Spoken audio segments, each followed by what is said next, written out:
I guess this works. Yo, welcome to You Watch I Listens, first ever virtual NFL picks live. I guess is how we can describe this. We've never done it like this before. I guess we kind of used to, but it wasn't live, right, Josh? Yeah, no, this is the second live stream we've ever done. The other one was a WrestleMania thing with Spooner. That's right. Yeah, and Spooner being there obviously made it much worse. I think less people went because of that. So first off, Joshua, how are you? We lost Manfro. We lost Manfro somehow. All right. So we'll start out again. Josh, how are you? I'm good. All right, he's back. Okay, he's back. Michael, what happened? You guys sounded like robots, so I started it over after I hooked up to Wi-Fi. Okay, so your Wi-Fi was fucked up. All right, so Josh, we're on YouTube right now? We are on YouTube. Very nice. Michael, how are you? Good, man. Fucking good. How did everyone's week one of the NFL season go for them? It was awesome. Oh, I won my fantasy on literally the last night. So explain that quick. Okay, so quick. I had Justin Tucker going, and I was up by 5 points. He had Ravens defense and Mark Andrews. And it looked good for him early on because the Ravens defense was killing it, like 7 points in the first half. Yep, and they were passing to Mark Andrews like every play. And then all of a sudden he got 5 points, and then he got no more points for the rest. He had one pass at the end of the game where he's in his hands, and then he like got hit and it jarred the ball loose. I was like, hell yeah. Well, there was also the Ravens D. I forgot who it was. Marlon Humphrey. He had an interception and he didn't know it. And he just dropped it. It literally was an interception. The refs didn't call it. And usually in that situation, the player will be like, oh, no, I picked it off. I recovered the fumble. But he's just like, whatever. It's fine. And then Justin Tucker hit a 47-yard field goal. I thought it was to ice the game. And then fucking the Raiders came back and hit. I was like, fuck, more time. So I literally stayed up the whole night. The last like 15 minutes of that game were crazy because when I thought the Raiders won it, and then they fucking had that debacle. That's a situation where a coach could be fired coming off a win in Gruden because his coaching was horrific. But it was a great game. Did any of you guys watch the Peyton and Eli broadcast of it? How did you watch that? It was on ESPN too and ESPN Plus. Oh, I didn't know. I had no idea. Yeah, it was cool. Like it was Peyton and Eli like from their homes, and they had different guests coming in. Like they had Russell Wilson, Travis Kelce, the murderer, Hall of Fame linebacker. Ray Lewis. I won't say. Yeah, the guy that killed someone. But allegedly. It was really cool. Like Peyton obviously is funny, but Eli has this like low key, very funny personality. Josh, how'd you do in fantasy week one? Not as good as Manfro. So who did you lose to? I lost to Ralph finally. Okay, so you'd been on a winning streak against Ralph, so you were due. Yeah, he was due. And I've beaten Ralph's wife a couple of times after all the trash they like to talk. Yeah, they talked a lot of shit about Josh's drafts through the years. Like Ralph would be side texting me, and then Ralph's wife would also be texting me like, "Yo, Josh drafted a terrible team. Josh sucks." And I'm like, "Well, the second part, true, sure, but I didn't see his team." And then the last couple of years, you did better than them, and you beat them. So, like I have a philosophy in fantasy that I don't think is very unique. I'm sure I'm not the only person that does it. I go receiver heavy, so I try to get the best wide receivers and the best tight ends that I can before I pick running backs. And the running backs that I pick are usually whatever teams pass catching running back. James White is almost always on my team. Yeah, and he got like barely any touches on Sunday too. Well, no, he did okay. But I didn't start him this week. Maybe I should have because I started Ronald Barber or whoever the Bucks. Yeah. Ronald Jones. Yeah, he had a fumble and James White did more receiving than anything else in his game. So many people dropped Ronald Jones. I picked him right up. Like I was like, I'm gonna take him. I'm going to drop James Conner, though.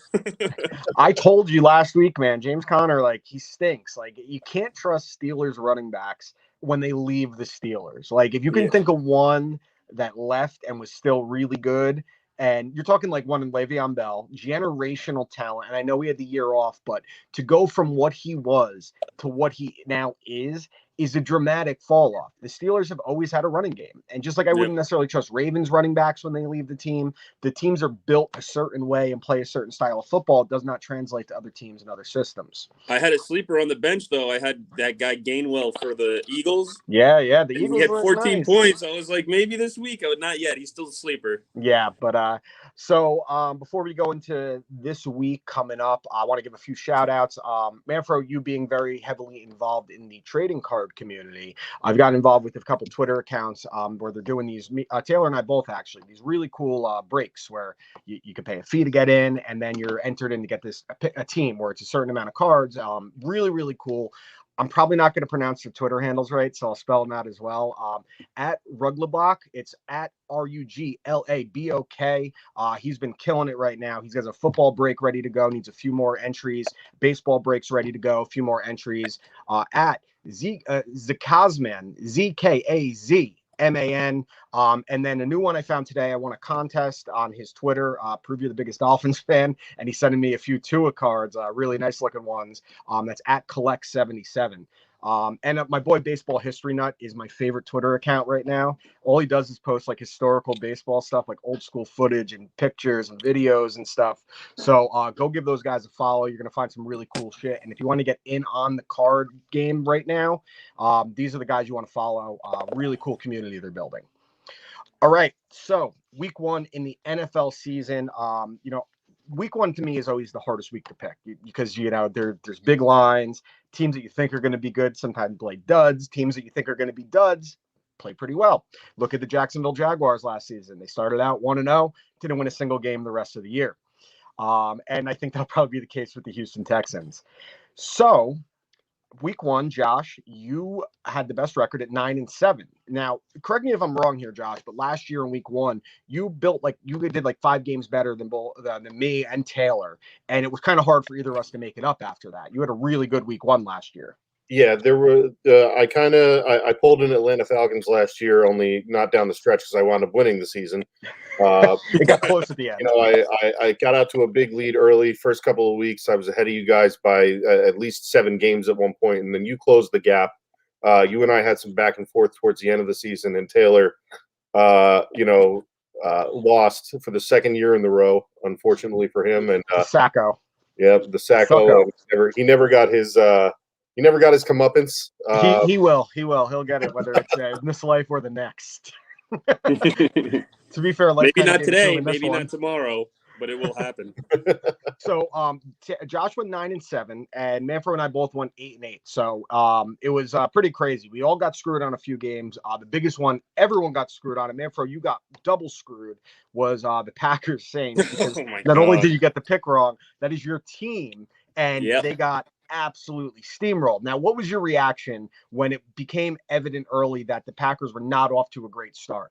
Well, all the distraction that Aaron Rodgers caused this offseason, I feel like they came out and everybody was like, he's just going to put us on his back. You know what I mean? Yeah. And then he always got Devontae Adams wasn't getting the ball right to his hands, he's like, oh, shit, maybe I'm going to have to work a little harder. And then I think the whole team has that kind of feeling. We're going to have to work hard because this guy is only human. You know what I mean? After coming off an MVP season and only throwing a couple interceptions and then maybe his best 2. season to date. Yeah. And, I just think that, they didn't play one starter in the preseason, not one. Yeah, and say what you will about preseason. It's going to make a difference about game speed and actually getting hit. Yeah, so I just think that I wouldn't bet against the Packers this week. No, that's for sure. I don't think I would either. Manfro, do you put any stock into the online conspiracy theories that Aaron Rodgers came back just to tank the team? Dude, imagine he gets you the first overall pick. I was watching what's it called? I was watching the Red Zone, so I didn't get to see the whole game, so I didn't really know everything that was transpiring as it was happening. But every time they went to the game, I'm like, oh, here we go. Here's Rodgers, baby. And then interception. I was like, oh, shit. That's weird. Yeah, he would have had a better quarterback rating if he threw every pass into the ground. Dead ass serious. It would have been 2 points higher. And then you look at Jameis Winston on the other side. Going in the fourth quarter, he had like 92 yards passing and 4 touchdowns. Well, Jordan Love didn't do anything. So No, and he's not going to. I so agree like the with thing is, when you watch the games on Red Zone, you watch the Packers games, you'll see, all right, the Packers are down early by a touchdown, maybe 2 touchdowns.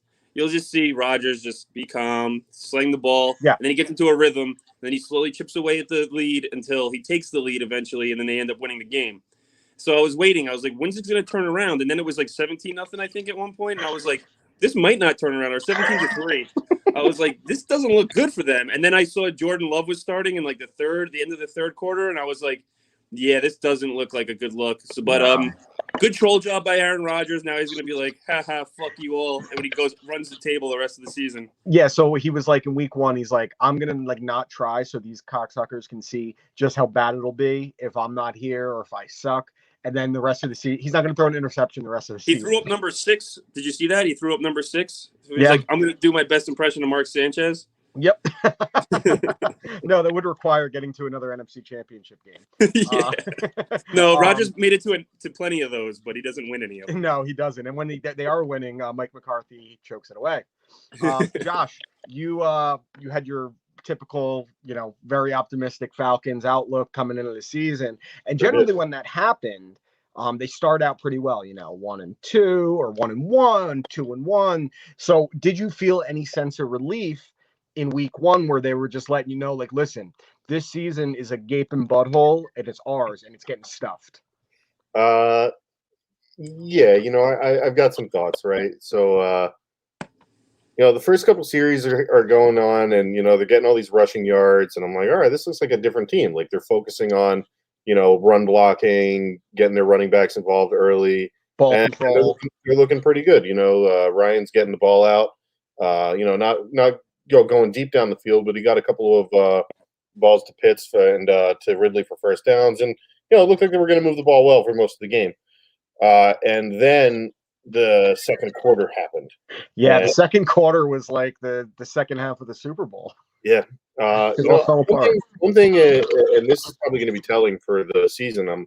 I'm sitting there and I'm watching, and I'm like, it's weird. The crowd is being kind of loud for them being on offense. Like that's not normally what you hear. Wasn't Falcons fans. Camera pans around. There's a lot of green in that stadium. I'm like, you gotta be fucking kidding me. Half the stadium and half the people in it are Eagles fans. Yeah, Matt Ryan got fucking smoked. He was running. And the Eagles ain't like this like super talented defense either. Yeah, there's a couple of guys on the team that are really good, and then pretty much everybody else is That's bad. my NFC East pick, though. The Philadelphia Eagles, baby. Dude, they looked the best of all NFC East teams this year, but will they sustain? So, as we said, Josh started at week 1, 9-7, Manfro and I 8-8. So we'll jump right into the week 1, week 2, first game of the week, Thursday night football. The Washington football team, the New York Football Giants at the Washington football team. Yeah, this is an interesting one. So the Giants looked horrific on Sunday against a good Broncos defense. I wouldn't call them great, but not a great Broncos offense. And the Giants, with a top 10 defense last year, got absolutely shredded by Teddy Bridgewater. I think he was something like 12 for 14 on third down against their defense, getting torn up by crossing patterns. And they still couldn't stop him after Jerry Jeudy left with a really grisly-looking ankle injury. Now, unfortunately for Washington, they played the Chargers really tough, but they lost Ryan Fitzpatrick to a hip injury. I'm going to guess he's going to miss the season. I know they said 6 to 8 weeks, but when he's old, the hip is a little bit different. And now it's going to Taylor Heineke. So the Giants are on the road, 3.5-point underdogs to a team that is using its backup quarterback. So Josh, since you won last week, you go first. I'm going to take the Giants in this one.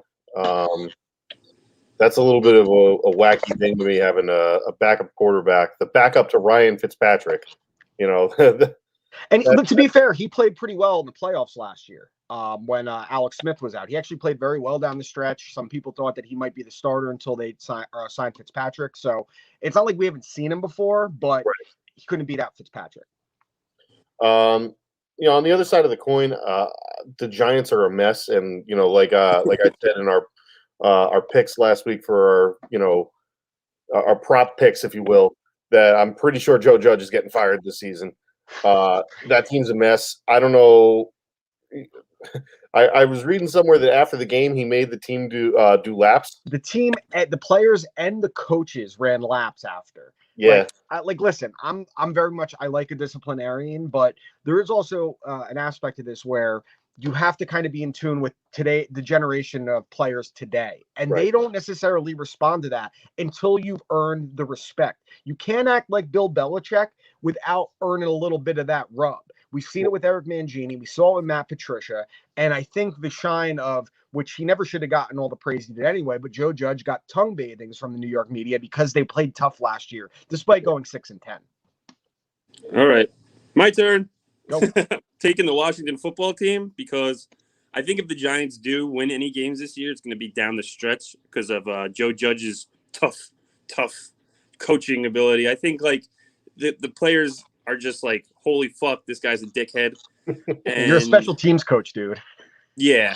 And I think like, I think that if they're going to win any games, it's going to be down the stretch. I don't see them winning right away. I think Washington, they kind of suck too, but I think they have more of a structure. I don't know.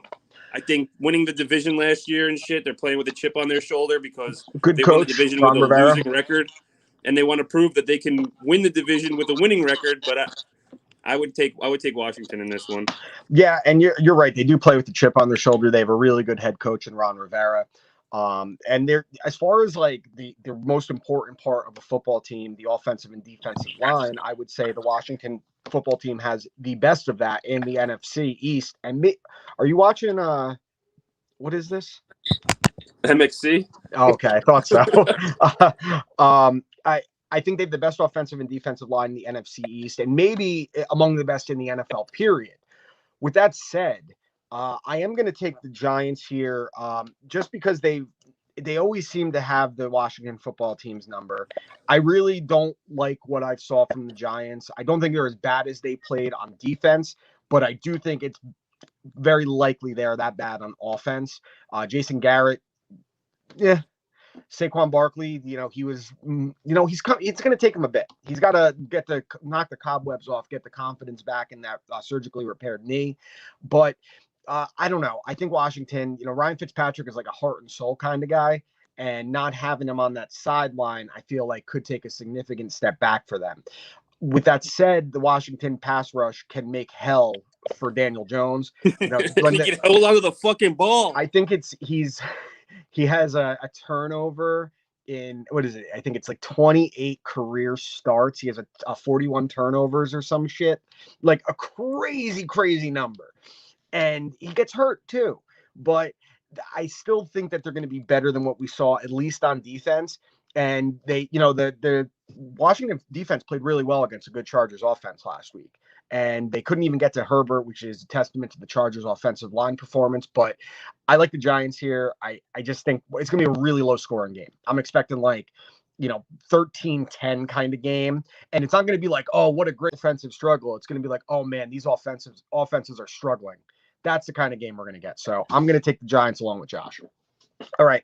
Next game is the New Orleans Saints, coming off that rousing, dominant victory with LASIK Jameis over the Green Bay Packers against Sam Darnold and the Carolina Panthers, coming off the revenge game of Darnold and Robbie Anderson over the New York Jetropolitans. The Saints are 3.5-point favorites. Last week's winner, Josh, take it away.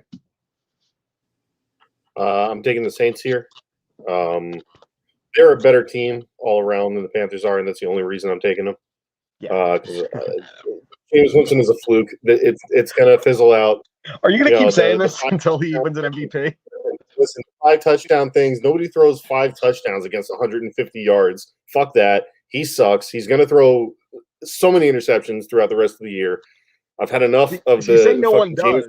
No one does, but he did, and he do. Yeah, and he won't do it again. He do. Okay, so you're taking the Saints.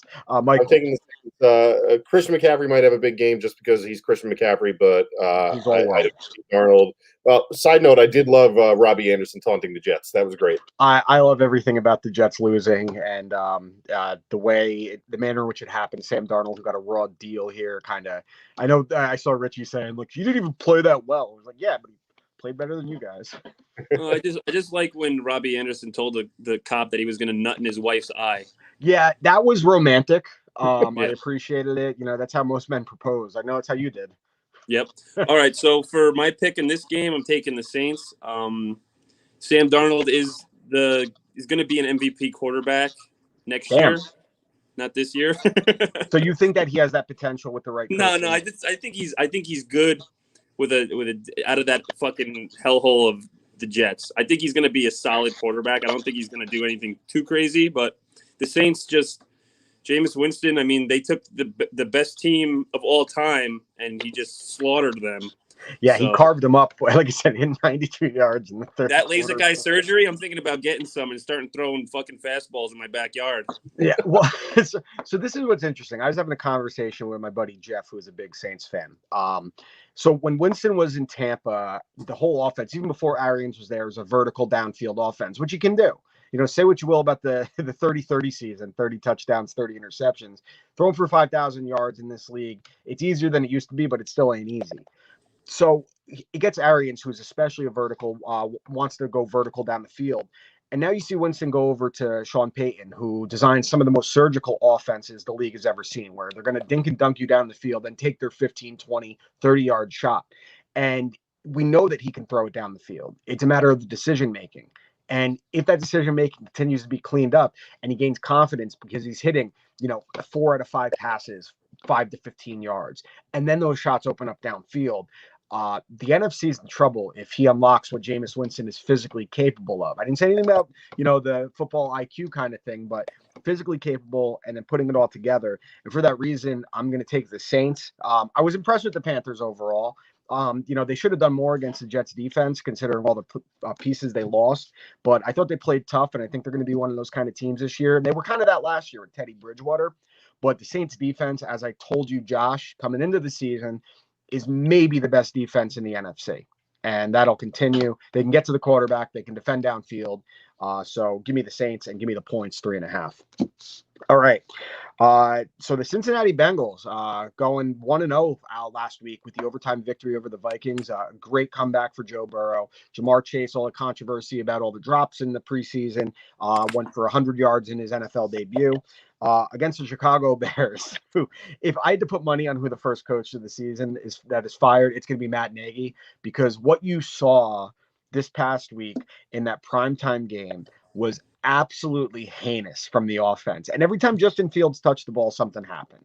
And he's still going to roll out with Andy Dalton, who, listen, I was a Dalton fan when he was on the Bengals. I thought he wasn't as good as some people said, and he wasn't as bad as some people said, but he was a quality quarterback. He is not that anymore.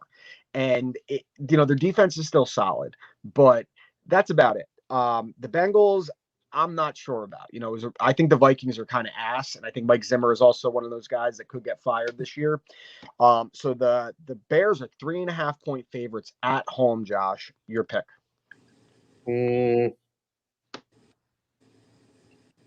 I mean, maybe Nagy wakes up and just keeps Fields in the game this week, because that's the only way I see them winning. But since they're the favorite and since they're at home, I'm gonna take the Bears very, very uneasily. Yeah. All right. I'll go next. I'm also taking the Bears. I hope the Bengals win. Even if I get it wrong, I think the Burrow story is really cool. Him coming back and looking as good as he did. Then you hear that he basically told his head coach, Zach Taylor, I'm calling my plays down the stretch, and he looked great because Zach Taylor is a shitty head coach and offensive coordinator. I really hope that, if you see Dalton struggle early on, and really he shouldn't, because the Bengals defense ain't great. And, they looked better last week because Kirk Cousins has maybe the worst offensive line in the league and he had to just dump it off every single time. I think the Bears defense will create some turnovers. I think they'll make Burrow uncomfortable. It'll be the exact opposite of what you saw last week with Burrow. So I'll take the Bears. I'm not taking those points. 3.5 is too much when it's two bad teams. I'm taking the Bengals. I think that Joe Burrow is going to be serviceable quarterback. I think he showed before he got hurt last year that he was starting to come on. I think he can, just especially after the Bears lost. But I'm so happy that the Bears and the Vikings and the Lions are all in the NFC North, and everybody in that division lost. And I'm so happy about that. So it's a clean slate this week, and the Packers just got to win. Just win, baby. Just win. I just win, baby. All right, so this is, I think, the biggest spread of the week. The Houston Texans coming off the upset victory over the Jacksonville Jaguars at the Cleveland Browns, who played a hell of a game against the Chiefs, a hell of a game. And, a punter who decided that he'd rather try and run 90 yards downfield with a botch snap rather than, just kick it. Basically cost them the game. But no lead is safe against the Chiefs when it's less than 20 points, as you saw. The Browns are 12.5-point favorites at home. Josh. Do we have to spend that much time on this? Yeah, obviously I'm taking the Browns, but that's a lot of points. I would not advise to take the points. That is a lot of points. And what the thing with the Texans is Tyrod, I think it's actually, he likes to pronounce it Tyrod is how it's actually pronounced. Tyrod Taylor is a serviceable quarterback. But I think the Jaguars are really, really bad. And Urban Meyer is already looking for his way out of Jacksonville. I'll take the Browns also. And you know what? I'll take the fucking 12.5. Manfro. Who are we on? This is Texans Browns. Texans Browns. I'm taking the Texans. Shut up. I swear to God. You're going to take the Texans over the Browns. Yes, I'm taking the Texans over the Browns. I don't believe in Baker Mayfield. You should, because Baker believes in you.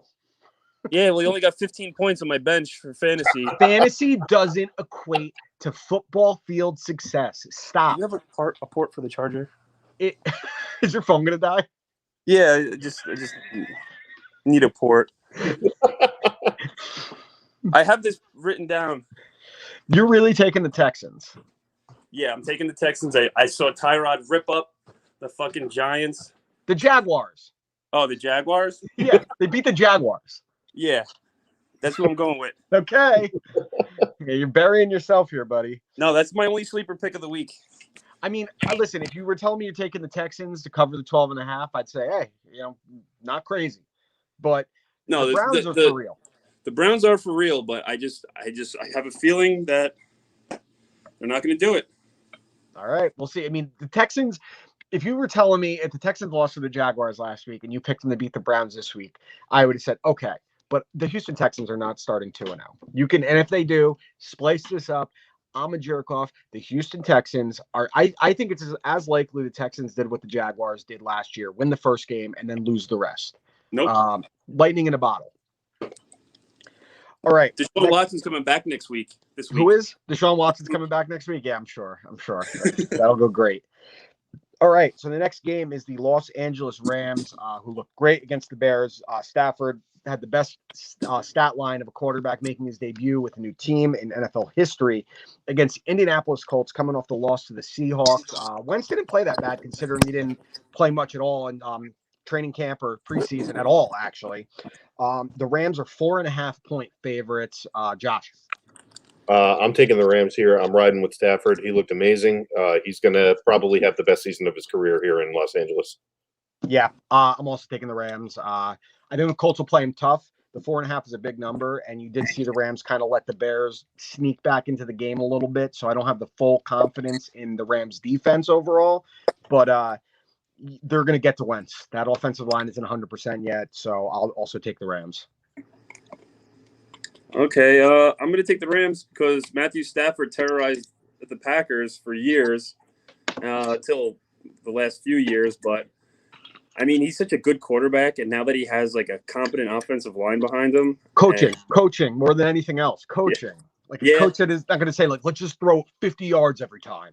Let's just go to Calvin Johnson every play. Yeah, like Stafford can move a little bit, and no team runs the bootleg better than the Rams. So now you open that up, and then you could open it up 50 yards downfield with his ability to obviously sling it, but to look off the safety and open up the top. That was a lot of fun to watch. I'm really excited to see how Stafford does. The guy deserves it. Yeah, and he's definitely gone into his girlfriend's head or his wife's head. What do you mean when she had cancer? In her head. He gave her the cancer is what you're saying. No, he's in her head now. Zombie. All Matt Damon. Matt Stafford. All right. Next game is the Denver Broncos coming off the dominant win over the New York Football Giants at the Jacksonville Jaguars. The Broncos 6.5-point favorites on the road. The Jaguars, literally before the game last week, the story starts coming out from players in the locker room that they don't like playing for Urban Meyer, that he's running like a college type program in the NFL. And then yesterday, the USC Trojans fire their head coach two games into the season. And then I see the quote today from Urban Meyer: I'm not going to USC. And all I think about is Nick Saban. I'm not taking the job at Alabama when he's the Dolphins head coach, right after he picked Culpepper over Breeze. So I'll say it now. Urban Meyer will be the coach of the USC Trojans this time next year. But anyway, I don't think we need to. Are we all taking the Broncos here? No. Just kidding. That was a joke. I'm taking the Broncos. Yeah, I saw that the game for Trevor Lawrence. I thought Tyrod Taylor played for the Texans. That's why he took the Texans. He does play for the Texans. Oh, well, who plays for the Broncos then? Teddy Bridgewater. Oh, I'm confusing black quarterbacks again. I was waiting for it. I was like, as soon as I realized what you did, I'm like, oh, he's going to say he's confusing his black quarterback. Yeah. He's okay, like, he's going to be like, dude, I thought Tyrod Taylor was the Cardinals quarterback. Isn't he starting for Philadelphia too? Tyrod? No. Yeah. No, Jalen Hurts. Yeah, he's the quarterback. Now Justin Fields. He's it's also Tyrod Taylor on the Dolphins. Just anyone that isn't entirely white is Tyrod Taylor now. Yeah, apparently. he's half playing for the Chiefs too. Only half. Which half? The good half. I don't have the bell. We're all taking the Broncos here. Yes. Yeah, I think the defense. I was happy to see Von Miller back, looking as dominant as he was. So 1 week of Taylor not acting like his franchise is the fucking Jets. I can't with Taylor acting like his franchise is the fucking Jets when he's gotten to see his team win 3 Super Bowls, play in another, and win as an adult. So shut up. He wasn't a Broncos fan when he was young. He changed over a couple years ago to the Broncos. Oh yeah, that's right. He was an Eagles fan. He has the jacket. The baby blue. Oh no, that was Phillies. Then he became. Thanks, Josh. Thanks, literal Josh. Thank you. And then he chose the Mets a couple years later, like a fucking idiot. I never said he was smart, and I never said I wasn't an idiot. So, all right, next game. My team, the Buffalo Bills, coming off a really bad loss to the Steelers. The Steelers couldn't even do anything on offense, and Josh Allen looked a mess.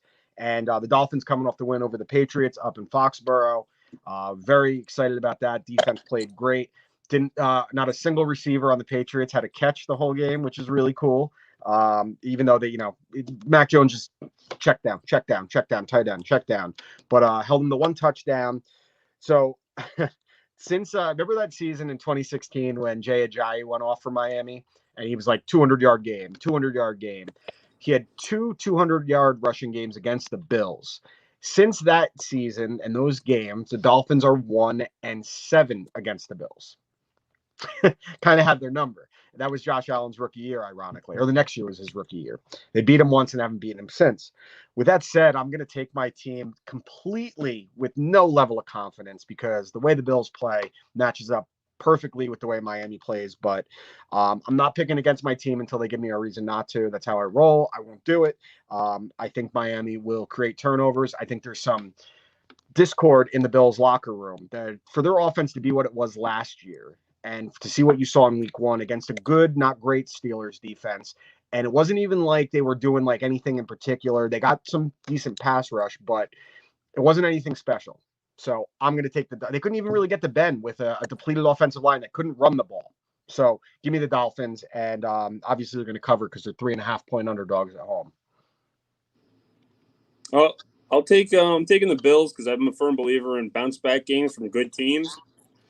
And I feel like week 1, fucking can't really go off week 1, especially there's not 4 preseason games and then into the season. There's 3 preseason games, a bye week, and then the season. And then basically you're only showcasing rookies and shit like that. You're not really putting out any starters. I think the Bills bounce back, go to form. I think Josh Allen has a way better game. Yeah, I think he's going to have a good game, win or lose, because he always does against Miami, no matter what. But Jalen Waddle and Devontae Parker are going to eat. Mark my words, they're going to eat. Waddle looks good, man. And so did Parker because they actually threw the ball downfield. And just, with Parker, he doesn't get open, but he's always open because you just put it up. Way better at throwing it under 10 yards. He was the most aggressive quarterback in the NFL last week. He took more shots downfield and had the best passer rating on passes over 15 Rodgers took touchdowns. some shots downfield. Who did? Rodgers. Rodgers, yeah, he did take some shots downfield to the Saints secondary. So, yeah, Dolphins, you're taking the Bills. Josh, I'm assuming you're taking the Bills. I'm going to take the Dolphins, actually. Yeah, now I want to take the Bills. I'm taking the Dolphins off of history here, right? So 1-7 is quite a stretch, and like Manfro said, I believe in bounce backs as well. I do. I think that the Dolphins are going to create turnovers. I think their defense is going to keep them in the game. 23 straight games with the turnover for the Dolphins defense. Yeah, second longest streak in NFL history. The first longest. Don't do it, Josh. Don't do it. No, I'm going to do it. I actually sway you, bro. Don't let him sway you. No, I'm not letting him sway me. I'm thinking logically. Okay. Yeah. So suck two, Manfro. Logically, he's taking Tua Tagovailoa, tongue of my asshole. All right. Listen, he wasn't throwing the ball to the other team the whole game like your quarterback was last week. Hey, will you wait? Just wait. And you keep waiting for the Jordan Love show to start. All right, the next game is the New England Patriots at the New York Jets. So the Jets, listen, Zach Wilson had a very good second half. Their defense played better than I thought they would. Patriots defense played decently against Miami, but they coughed the ball up twice. They actually had 3 total fumbles, and 2 of them were recovered by Miami. Belichick going to 0-2 to start the season isn't something you really expect to see. He hasn't lost to when he lost last year to Tua, it was the first time he lost to a rookie quarterback in a really long time, especially at home. So will it happen twice? I mean, obviously this is at MetLife, but Josh, Patriots, Jets. And by the way, the Patriots are 5.5-point favorites on the road. You got to take the Patriots here. Belichick has lost more back-to-back games recently than, because it used to be Belichick doesn't lose back-to-back games. Yeah. What happens? But I think that he's not going to lose back-to-back games to start a season against the Dolphins and the Jets. That would be shocking. 2 losses in the division to start the season. Yeah. All right. So Manfro. That would be good for the Dolphins though, because then everybody would be 1-1. Let's see. I'm taking the Patriots. Yeah. You know why? Why? Who? Mac Jones. Who? Mac Jones. Well, the Jets also suffered a huge loss in Mekhi Becton, who Richie got so mad at me when I was shit talking when Mekhi got hurt. He's like, what's he supposed to do about that? I'm like, listen, the guy was hurt a lot his rookie year. Stay on the fucking field, you pussy. Yeah, dude. Like Joe listen. Namath said when Geno Smith tore both of his ACLs. He's good enough to stand on the sideline. He's good enough to play in the game. and I mean, listen, it's a little bit different when you're, 6'6" and 380 like Mekhi Becton and having to put that and he had a dislocated kneecap. And first they were like, oh, it's only 4 to 6 weeks. And then today, Woody Johnson was like, well, the surgery might be season ending. So, and they lost Calvin Joyner on top of it. Wilson looked good in the second half, though. I'll give him props there. Not that I think the Panthers are, He threw 2 touchdown passes to Corey Davis, yeah. So it'll be interesting to see, but he got his ass kicked. There was one hit in particular where he was definitely concussed and stayed in the game. And, a rookie quarterback ain't going to survive getting sacked 6 times a game, and he was probably hit another 4 or 5 times. So all of us are taking the Pats here. Next game is the San Francisco 49ers coming off the win over the Lions that ended up being a lot closer than it had any right to be. At the Philadelphia Eagles coming off the win over Josh's Falcons. Falcons a surprise 1-0 and actually looked very, very good in the process. And the 49ers looked great early, and then as the game went on, not so good. They suffered some more injuries. As maybe the most injured team in the league over the last 2 years. They mixed in Trey Lance a little bit, and he threw a touchdown. The 49ers are 3.5-point favorites on the road. Josh. Yep, I'm going to take the 49ers here. The Falcons are a very bad team. So, I wish I had the audio from last week where you're like, first year coach, Falcons do pretty well. Yeah, well, I'm just going off of history on a quote like that. But, no, they're a bad team. So as good as the Eagles looked against them last week, I think that's it'd be hard for any team to not look good against a team with that many holes on defense. So I'm going to take the 49ers here because I think that their defense is stout. They got a lot of pieces on offense. They got They did Kittle. lose Jason Verrett for the season, which is unfortunate. He's been on a roster for 81 games in his career and is going to miss. This will be his 40th missed game, and then he's going to miss the rest for a super talented guy. But that's a huge loss to the 49ers defense. But against the Eagles, not too worried. He's just resting for next season. Yeah, I mean, that's his pattern. Plays great one season, hurt the next. Plays great one season, hurt the next. Manfro. I'm taking the 49ers. I have a new fantasy guy. Got me a lot of points last week from bombs, Deebo Samuel. It wasn't Brandon Ayuk because everyone was really mad about that. Yeah. Well, I had Brandon Ayuk last year, and he was an animal. Yeah, but there's a lot of feast or famine with him where he wouldn't see the ball at all one week, and the next week they would go to him every time. But Deebo Samuel, I just think the 49ers with Kittle, Deebo, and then figure out their fucking quarterback situation. Because they're doing a lot of the packages too, right? And they're bringing Trey Lance on the field. Yeah, they were mixing in some of that to change the dynamic, I guess. Yeah. Well, what it does is it lights a fire under Jimmy Garoppolo's ass, and that's what happened. Be careful, he might get hurt if you do that. Yeah, but that's what they did when he was on the Patriots. He had Jacoby Brissett breathing down his neck when he got hurt, and he felt like he was the starter when he came back, and then got pulled by Belichick, and then they put Brissett back in after Brissett. Did you see how Miami used Jacoby Brissett this week? No. So for the QB sneak. For 2 QB sneaks on 3rd and 1, they ran the Brady sneak with him because he's a big dude. And I was like, that's great. And do it enough, teams will sell out for that, and then you could get something in the flat. He's like 6'7", right? I don't know if he's 6'7", but he's 6'4". He's bigger than Tua. So running the QB sneak like that makes sense, but you do it enough, teams will sell out, and you could get a guy to just sneak out on a valve, and you could get it to him. You could throw one of those fucking what was that guy's name from Verona, New Jersey? Fasano, where he just kind of toss it up. Oh, Anthony Fasano? Yeah, that's my boy, dude. He was awesome. Part of that Wildcat team. They actually ran some Wildcat on They Sunday did the Wildcat one year, and then I forget who it was, the running back, but they do that lob over the line of scrimmage. Oh, yeah. That was, oh my God. I forgot who that was a couple years ago. They maybe Kenyon Drake or somebody. Yeah, that was good. All right, next game.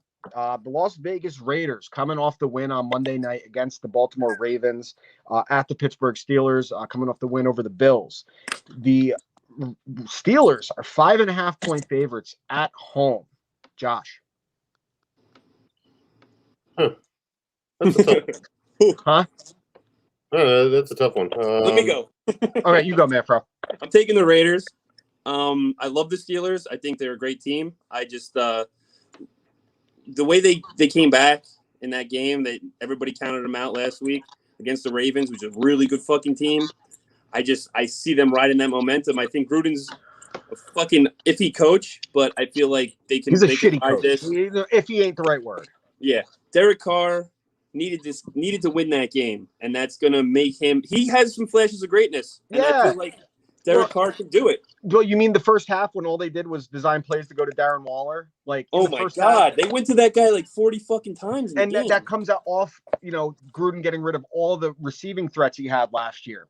But know what happened was at the end of the game, no one was covering fucking the outside receivers. That was so weird that to me it almost looked like the Ravens just it seemed like they gave up.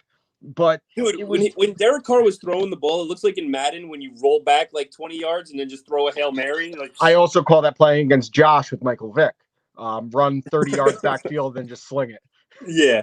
Well, that's what Derek Carr was. It looked like he was running backwards. He almost turned sideways when he threw the ball up, and it was on a dime. So I think that the Raiders can ride the momentum. That's the only reason why I picked them this week. Okay. Josh. Yeah, I'm going to pick the Steelers. They're at home. They're the favorites. The Raiders are going to be one of those teams that's kind of streaky, they're going to look really good one week. They're going to look like shit the next week. Every Raiders team under John Gruden. And I think that I think the Steelers are going to have the same kind of season this year that they had last year, where they come out of the gate, really hot. I don't know if they'll go on a 10-game win streak like they did last year, but I think that they're going to be really good for a solid 8 weeks. And then Baker's going to butt fuck them. Yeah. A little sidebar, that opening for I watch a lot of football games. The opening with Bruce Buffer was fucking amazing. That was dope. And Ice Cube played halftime. It was dope. Yeah, no, but it's time. I was fucking getting wrong jacked Buffer. up. Let's fucking go. Yeah. And That was a Josh sick tweeted out Bruce atmosphere for a Buffer home greater game than for the Raiders. Michael. What's that? Josh tweeted out Bruce Buffer greater than Michael Buffer.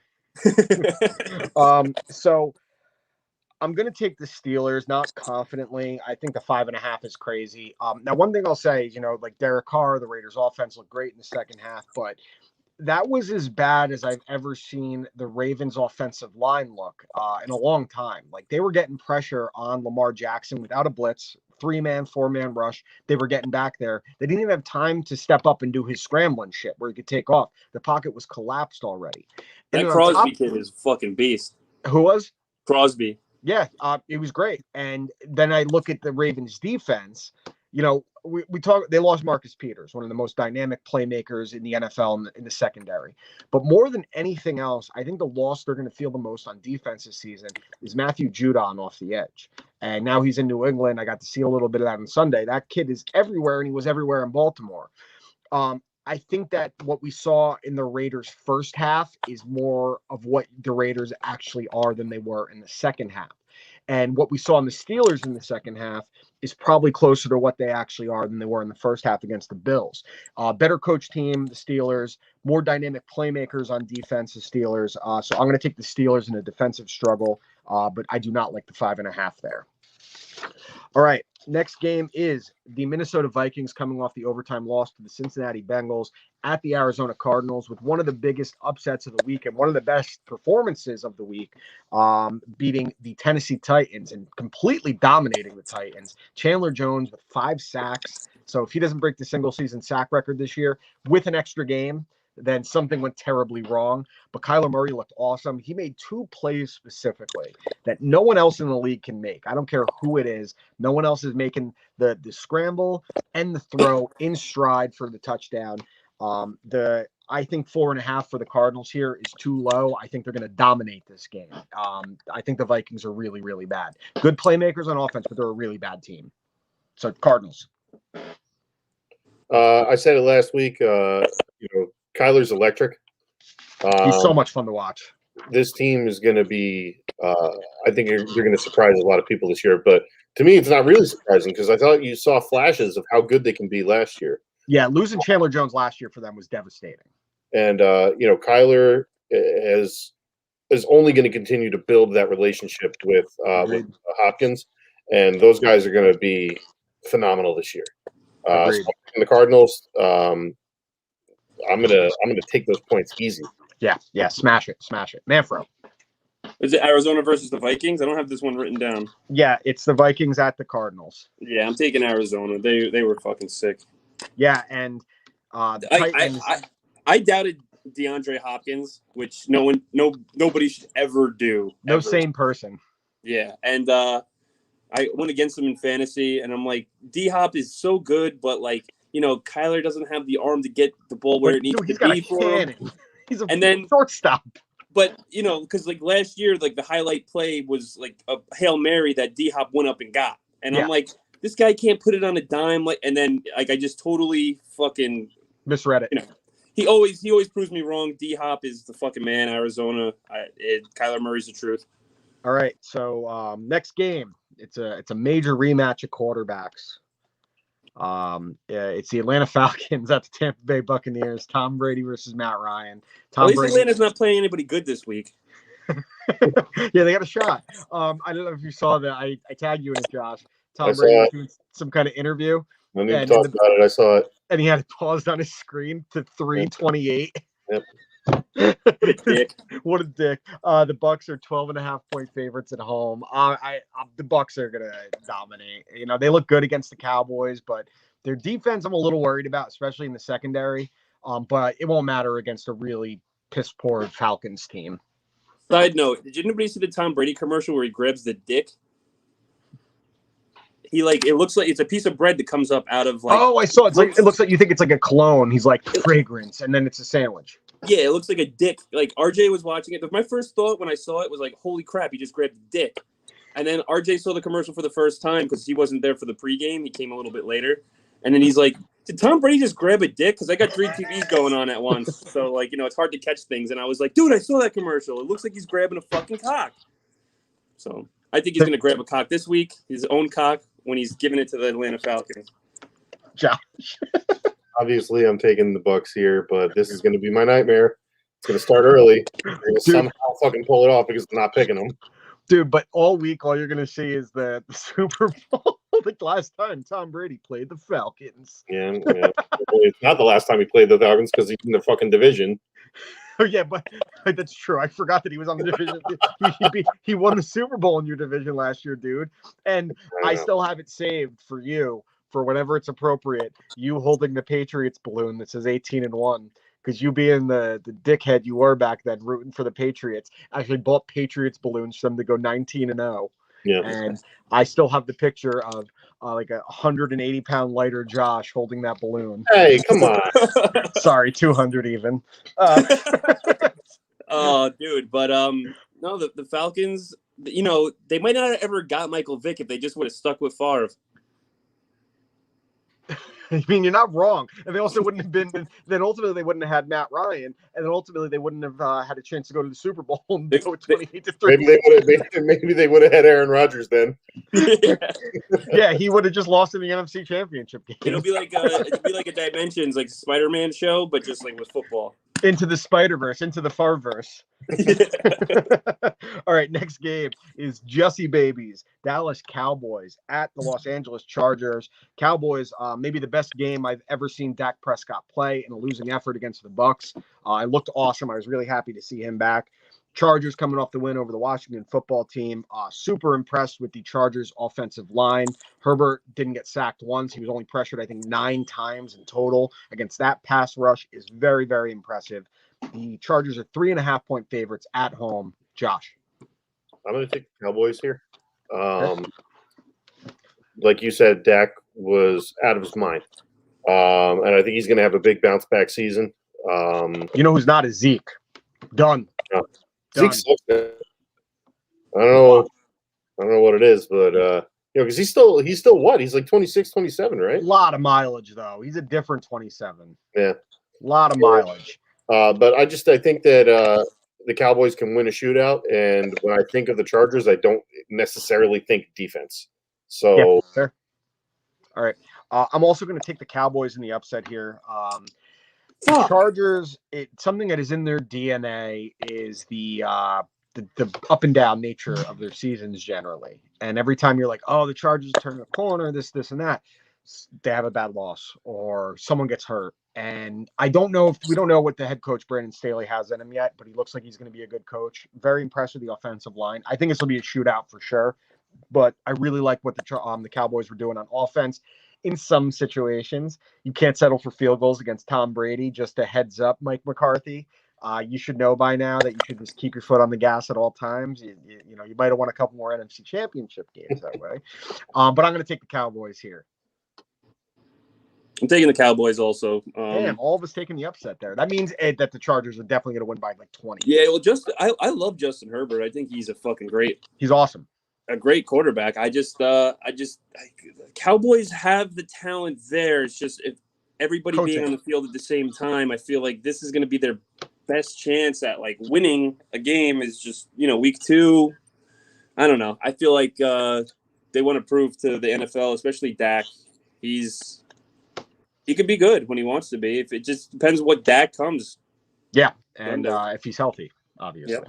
All right, next game, the Tennessee Titans at the Seattle Seahawks. The Seahawks coming off the win over the Colts. The Titans with the humiliating loss to the Cardinals. The Seahawks are 5.5-point favorites at home. Interesting game, I think. I'm going to signal the the alarm about the Titans. I'm genuinely concerned. 2 straight years they lose offensive coordinators to head coaching jobs, and LaFleur's looked pretty good as the Packers head coach last week aside. He's looked pretty damn good. Arthur Smith, jury's out. We don't know anything about him as a head coach yet, but that's changing 2 offensive coordinators. You can keep a lot of the same systems in place. The language changes a little bit. You know what I mean? Like the verbiage for what you're doing, but the schemes stay the same. But 3 in 3 years makes a big, big difference. And Julio, I watched a lot of his film. He, first off, didn't play a great game, but then he was a dirty player. He was taking punches at people 2 different times, like sucker punches. So this is where I didn't want to get on the big, like, Mike Vrabel's a great coach thing. I think he's probably a great leader, motivator. What does he do as far as coaching, though? Is he an X's and O's guy? Because, like, Dan Campbell probably should have gotten a head coaching job a while ago, but he stayed with Sean Payton to get the X's and O's down better because he wasn't ready for that. He was a tight end coach. What does Mike Vrabel do as far as coaching goes? And for that reason, I'm going to take the Seattle Seahawks, and you're going to start to see some real alarm bells coming out of Tennessee. So give me the Seahawks. Don't take the points, though, because the Seahawks always end up in close games. Yeah, I'm taking the Seahawks as well. Tyler Lockett took that some catch he made in the end zone. Look at Willie Mays in the outfield. That was the best play of the week in my point of view. Out of all the fucking catches in this week, I think that Tyler Lockett catch was unbelievable. The adjustment he made was unbelievable. And the fact that DK Metcalf didn't go off like he normally does, I feel like this could be the game. Just because, especially with Tyler Lockett, like him going off like he did the week one. Yeah, DK Metcalf's gonna get some fucking space, and he's gonna fucking tear up the Titans. Agreed. You know, the Yankees recently moved Gleyber Torres over to second base, and it has absolutely nothing to do with Gleyber Torres being a terrible shortstop. It's because the Yankees are still trying to fill the void of Russell Wilson over there at second base. So I think that just the athlete that Russell Wilson is.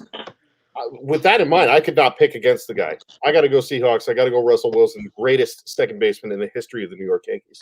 Yeah, and I heard that Pete Carroll, there's some concerns about his coaching this week because he is very tied up into the recall election in California, and that he thinks that the ballots were faked as well. So hopefully his A game is coming coaching. He's very tied up in that, but he's calling fake voting in California. So yeah, simpletons like me don't even hear about that. He's covering up.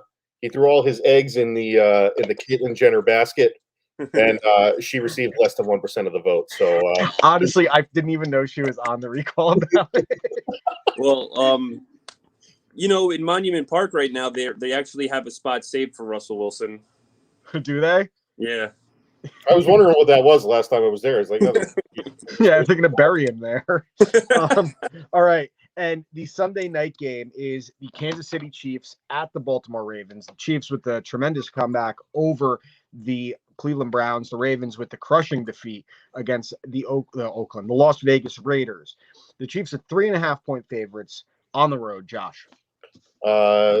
The Chiefs are one of those teams that I'm gonna pick every single week until they give me a reason to think that they're not capable of winning 16 games or 17 games, however many there are in a season. 15-2, like that kind of shit. Yeah. They're it's incredible. It's absolutely. I've never seen anything like it. Dude, and he's getting more comfortable too. How many games Brett Favre came back in how many games? Early career Matt Ryan was a comeback artist. Patrick Mahomes, I feel like he's got at least 5-6 comebacks in him every year. Yeah, minimum, because it's kind of crazy, and you saw it again last week.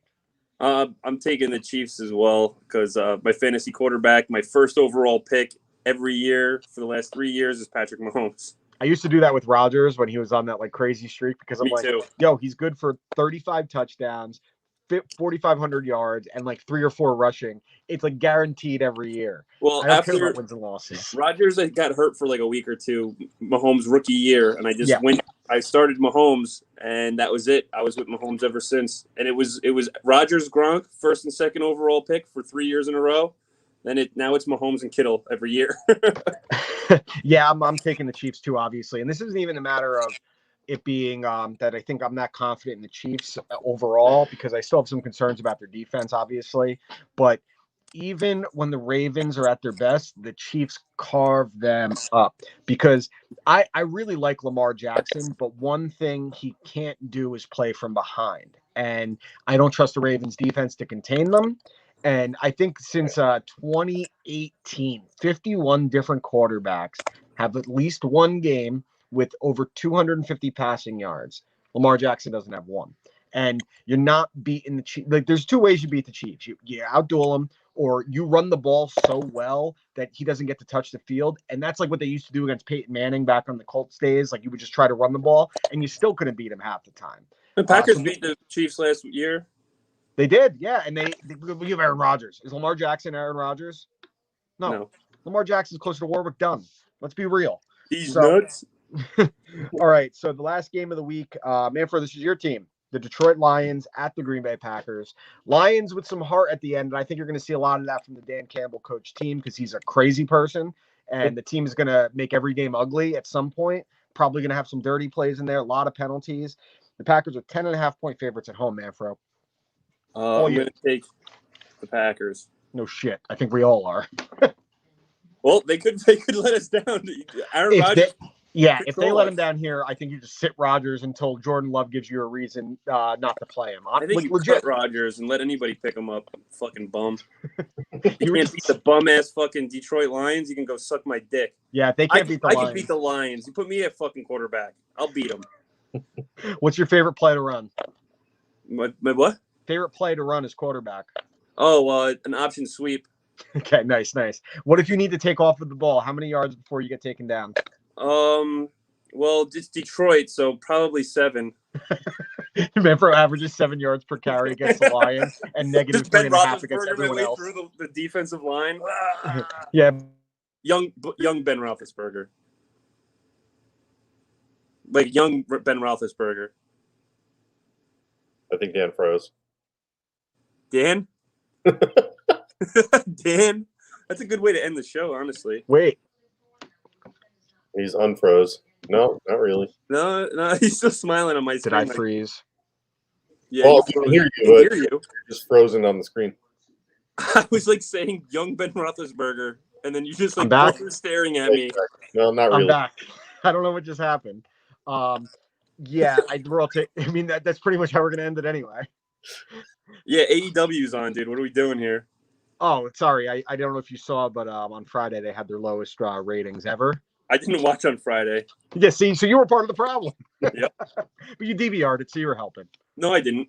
Okay, so you didn't watch it all. No, I didn't watch it all. I just, it's been fucking so, I don't know, senses overload the last couple of weeks that I was like, I just got to fucking stop for a second. What, just in general in life? No, just AEW. Oh. I want to watch tonight, but I had no intention of watching Friday. I got you. Well, all right, guys, this was our first virtual for week 2 in the NFL.